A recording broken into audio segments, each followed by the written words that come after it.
ဝါဆိုသင်္ကန်းကတ်လူတယ်ဆိုတဲ့အစဉ်လာတစ်ခုမြတ်စွာဘုရားသာသနာတော်တည်ထောင်ပြီးတော့သာသနာတော်ကိုထောက်ပံ့လှူဒန်းတဲ့သာသနာနုဂ္ဂဟကုသိုလ်ကောင်းမှုတစ်ခုပဲမြတ်စွာဘုရားကလွန်ခဲ့တဲ့နှစ်ပေါင်း2500ကသာသနာမှာဖွဲ့စည်းတည်ထောင်တဲ့အခါရှင်ကောဋ္ဌညကစပြီးတော့တန်ခါအဖွဲ့အစည်းပေါ်လာပြီးတဲ့နောက်မြတ်စွာဘုရားကစာဝတ်နေရေးနဲ့ပတ်သက်ပြီးတော့ပစ္စည်း၄ပါးလို့ခေါ်တဲ့စာဝတ်နေရေးနဲ့ပတ်သက်လာပြီးညီသူအပေါ်မှာတာဝန်မတက်စေရန်ရှိတန်ချက်ဖြင့်တန်ခါအဖွဲ့အစည်းဟာ independent သဘောမျိုးပေါ့လွတ်လွတ်လပ်လပ်ရပ်တည်နိုင်အောင်စီမံထားတဲ့သဘောရှိပါတယ်။ဘာဖြစ်လို့တော့ဆိုတော့သာသနာပေါင်းဝင်လာတယ်ဆိုတဲ့အခါမှာ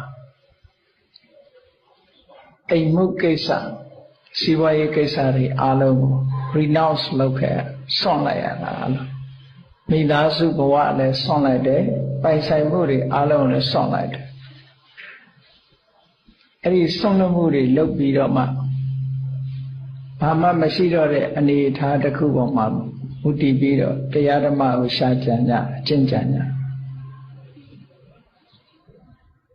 အလုံးဆုံးလွတ်လိုက်တာကိုပဲအဂါရသမအနဂါရိယပပ္ပစန္တိလို့စာပေကျမ်းဂန်မှာဆိုတာအိမ်ကိုစွန့်တယ်ဆိုတာအိမ်ရဲ့စီးပွားရေးကိုစွန့်တယ်အိမ်တော်ရေးကိစ္စတွေအားလုံးကိုမိသားစုတာဝန်ပါအကုန်လုံးရှိသမျှတွေကို renounce လုပ်လိုက်တယ်ဆိုတော့ကိုယ့်အတွက်ဒီစားစရာနေစရာဝတ်စရာမကြမ်းမာရင်ဆေးဝါးဆိုတဲ့ဘဝမှာအသက်ရှိဖို့အတွက်ဒီအချက်တွေကိုလည်းပဲဖြစ်တယ်လို့နေထိုင်မယ်ဆိုတဲ့စိတ်ဓာတ်တရားဓမ္မဥဒ္ဒါကျင့်ကြံကြိုးကိုအထောက်မယ်ဆိုတဲ့စိတ်ဓာတ်နဲ့ renounce လုပ်ပြီးတော့ထွက်ကြတာအဲ့ဒါကို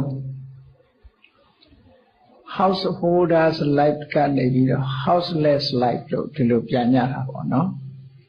တော့ homeless ဆိုတာကြတော့ဟိုဟာတွေနဲ့ရောမှာဆိုလို့အိမ်ကြီးမရှိအိမ်မရှိရာမရှိဟိုနေကြရနေတဲ့ပုဂ္ဂိုလ်မျိုးအဖြစ်မျိုးမဟုတ်စေပဲနဲ့ပေါ့လေအိမ်ရဲ့စီးပွားတွေလုပ်ငန်းတွေကိုအကုန်စွန့်ပယ်ပြီးတော့တရားဓမ္မကျင့်ကြံတဲ့အလုပ်တစ်ခုတည်းဟိုသာလဲညှို့နှံပြီးတော့လုပ်တယ်ဆိုတဲ့သူတော်စင်ဘဝကူးပြောင်းတာအိန္ဒိယနိုင်ငံမှာထုံတန်းစင်လာရေးတစ်ခုလို့ရှိပြီပေါ့အဲ့လိုရှိတဲ့အခါလူဆိုတာဘဝယတ္တိရဲ့အတွက်နံပါတ်1စားစရာရှိရမယ်နံပါတ်2ဝတ်စရာရှိရမယ်နံပါတ်3နေစရာရှိရမယ်နံပါတ်4ကမကြမ်းမာလို့ရှိရင်ဆေးဝါးဆိုတာရှိရအဲ့ဒီ၄ချက်ဟာလူတိုင်းအတွက်လိုအပ်ချက်ပဲဒါကိုပဲပစ္စည်း၄ပါးစတုပစ္စယလို့ခေါ်ကြတယ်ပစ္စည်းဆိုတာပစ္စယဆိုတာအထောက်အကူအသက်ရှင်ဖို့အတွက်အထောက်အကူတွေကိုပစ္စယလို့ပြောတာပါထောက်အကူဖြစ်တဲ့အကြောင်းတရားတွေကိုပစ္စည်း၄ပါးတကယ်တော့လူမှလည်းပစ္စည်း၄ပါးပဲဘုန်းကြီးတွေမှလည်းပစ္စည်း၄ပါးပဲသို့တော့ရှားကြံပုံရရှိပုံနေခြင်းမတူဘူးပေါ့စားစရာဆိုလူတွေကကိုယ့်အကူဝယ်ချမ်းချက်ပြုတ်ပြီးတော့စားတော့တယ်ဒါကလူတွေရဲ့စားတဲ့ပုံစံတာရဟန်းတန်ဃာတွေကြတော့ renounce လုပ်လိုက်ပြီဆိုတဲ့အခါမှာအဲ့ဒီလိုလုပ်လို့မရတော့လုပ်เสียရလည်းမရှိစေရဒါကြောင့်မို့တအိမ်တစွန်းရတဲ့ဆွမ်းခံလို့ရတဲ့ဆွမ်းကိုပိဋိယလောဘဘောဇနာလို့ပိဋိယဆိုတာဟိုရင်ကလောင်းလိုက်တစွန်းရလိုက်ဒီရင်ကလောင်းလိုက်တစွန်းရလိုက်စုပေါင်းပြီးတော့ရလာတဲ့စားလောက်တဲ့အနေထားတစ်ခုရသည့်အထိအောင်ဆွမ်းခံလှည့်လည်ပြီးရလာတဲ့ဆွမ်းပေါ်မှာအမိပြုပြီးတော့ရဟန်းခံရမယ်လို့မြတ်စွာဘုရားဒီကနေ့တောင်ဒုံလဘရဟန်းဝတ်တဲ့ပုဂ္ဂိုလ်ပဲဖြစ်စေသာသနာမှာရဟန်းခံတဲ့ပုဂ္ဂိုလ်ပဲဖြစ်စေမြတ်စွာဘုရားကတတိပေးခိုင်းတယ်ပိဋိယလောဘဘောဇနံနေတ္တာယပပ္ပိစ္ဆာတထတိယာဝစီဝံဥဒ္ဒဟောကရဏိယော စားစရာနဲ့ပတ်သက်လာလို့ရှိရင်တအိမ်တစွန်းရသမျှဆွမ်းနဲ့မိဝဲပြီးတော့ယဟန်ဆိုတာလောက်ရတယ်အဲ့ဒီပုံမှာနေနိုင်ဖို့ကြိုးစားပါလို့ဒီလိုဟောတာအဲ့တော့တအိမ်တစွန်းဆိုတဲ့ကိစ္စကဘယ်သူပုံမှာဝန်တော့ဝန်ဖို့မဖြစ်ဘူးကိုလှူခြင်းလှူမလှူခြင်းနေရတဲ့ဟာပေါ့ကိုစားတဲ့ထဲကတလုတ်ပေးလိုက်လို့လေကို့မှာဟိုဘဝမလင်မဖြစ်တော့ဘူးပေါ့အိမ်တိုင်းမှာကလုတ်ဆိုတာအပူအမြဲတမ်းရှိတယ်ပေါ့နော်ဒါကြောင့်မို့ယဟန်တန်ဃာတွေအတွက်မြတ်စွာဘုရားကအဲ့ဒါကိုညွှန်ကြားခဲ့တယ်သာသနာဒါဝတ်ဆရာနဲ့ပတ်သက်လာတဲ့အခါကျတော့ပန္တုကူလစီဝရံနေတယပပိစ္ဆာတထတေယာဝဆိုဥဒ္ဒဟောကရံပန္တုကူလစီဝရဆိုတာပန္တုဆိုတာမြေမှုတ်ပြောတာကူလဆိုတာအလိမ့်လိမ့်ကတ်နေတဲ့တို့မို့အိန္ဒိယထုံးစံအရ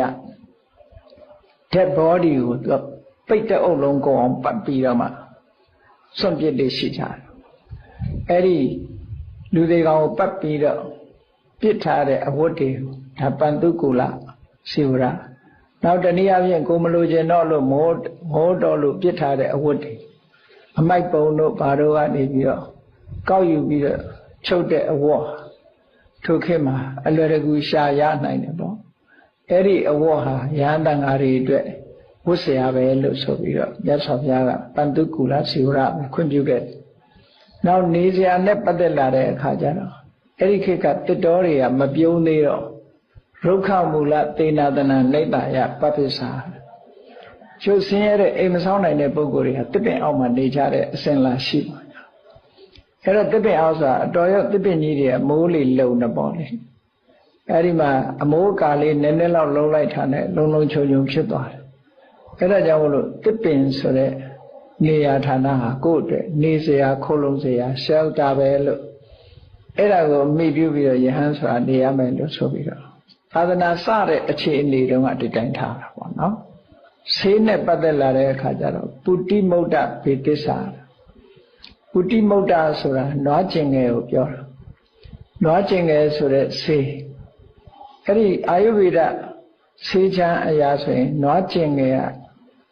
ပြီးခြေကြောင့်ဖြစ်တဲ့ယောဂ32မျိုးကလွဲရင်လေကြောင့်ဖြစ်တဲ့ယောဂ32မျိုးတလိပ်ကြောင့်ဖြစ်တဲ့ယောဂ32မျိုးအားလုံး64မျိုးသောယောဂတွေ96ပါးတဲ့ကအဲ့ဒါကိုပျောက်စေတယ်လို့ဒီလိုဆိုတယ်။နောက်အိန္ဒိယနိုင်ငံတောင်မှအခုနွားကျင်ငယ်ကို export လုပ်ဖို့စိတ်ကူးနေတယ်လို့ကြားတယ်။သူကနွားကျင်ငယ်ကို export လုပ်မယ်ဆိုလို့ရှိရင်တော့အနတ်အသက်တွေပြောက်အောင်လုပ်ပြီးတော့အာယုဗေဒနီးအရာတန့်စင်ပြီးတဲ့အခါခေတ်မီနီးစနစ်နဲ့တန့်စင်ပြီးတော့နွားကျင်ငယ်ပုတိမုဒ္ဒဘေတစ္ဆာဆိုတာကိုရောင်းချမယ်လို့သတင်းတစ်ပုဒ်မှာဆိုထားတာရှိတယ်ပေါ့အဲ့တော့မြတ်စွာဘုရားလက်ထက်တုန်းကဒီဆေးကိုဘာဖြစ်လို့ရွေးတာတုန်းဆိုယောဂအလုံးပျောက်တယ်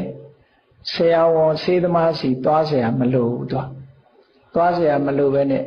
ယောဂနဲ့ပဲဖြစ်ဖြစ်အဆင်ပြေတယ်ဆိုပြီးတော့ဒါအောင်ညွှန်အဲ့တော့ပြီးကြကြောင့်ဖြစ်တဲ့ယောဂအတွက်တော့ဘာထပ်ဖြစ်ရတော့ဆိုစီးပြူသည်တို့ဖန်ကားသည်တို့ရှစ်ရှားသည်တို့ဒါတွေနဲ့ပေါင်းစပ်လိုက်တဲ့အခါကျတော့96ပါးယောဂဝေဒနာဆိုတာအလုံးကိုပျောက်ကင်းစေနိုင်တယ်လို့ဒီလိုဆိုတာအဲ့ဒါကြောင့်မို့လို့မြတ်စွာဘုရားကရလဲရလွယ်တယ်ယဟန်တော်တွေဘုသူစီမှာအပုကတ်เสียမလို့ဘူးဆေးဆရာတွေစီလည်းသွားเสียမလို့ဘူး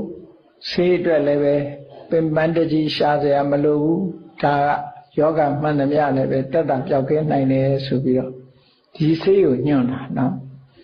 အဲ့ဒါယဟန်သံဃာတွေအတွက်မြတ်စွာဘုရားညွှန်ပြတဲ့စာဝတ်နေရေးစားစရာရဲ့ဝတ်စရာရဲ့နေစရာရဲ့မကြမ်းပါရဲ့ဆေးဝါးဆိုတာသာသနာတော်တီထောင်ကစားကအဲ့ဒါနဲ့သက်ရှင်တန်းလာခဲ့ကြတယ်ပေါ့နောက်ပိုင်းရောက်တဲ့အခါကျတော့မြတ်စွာဘုရားကိုယ်တိုင်လည်းပဲပန္တုကူလစီဝရကိုပဲဝတ်ဆင်လာခဲ့တယ်နောက်ပိုင်းရောက်တော့အဲ့ဒီမှာ